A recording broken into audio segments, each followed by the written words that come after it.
స్వాగతం. వ్యూయర్స్ అందరికీ శుభాకాంక్షలు తెలియజేస్తూ ఈ రోజున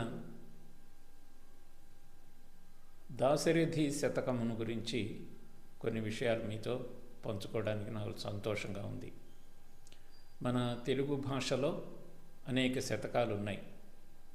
కాళహస్తీశ్వర శతకము, అలాగే వేమన శతకము, సుమతి శతకము. శతకము అని అంటే 100 పద్యాలు పైబడి ఉండేటటువంటి పుస్తకం అన్నమాట. దాంట్లో భక్తి రసప్లావితమైనటువంటి శతకము దాశరథి శతకము. అంటే రాములు వారి గురించి 100 పద్యాలు వ్రాయబడినటువంటి పుస్తకం ఇది.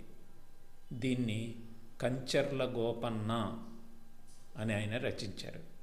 ఆయనే రామదాసుగా ప్రఖ్యాతి చెందారు. ఆయన భద్రాచల రామునికి దేవాలయం కట్టించినటువంటి మహా వ్యక్తి. అనేక కష్టాలు పడి ఆ దేవాలయాన్ని కట్టించారు. మన తెలుగునాట భద్రాద్రి రాముల వారికి ప్రత్యేక స్థానం ఉంది మన హృదయాల్లో. ఆయన భక్తితో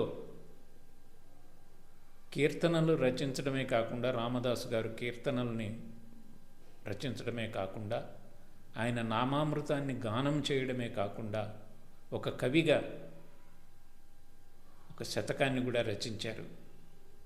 దాంట్లోని మొట్టమొదటి పద్యం మీతో నేను పంచుకుంటున్నాను.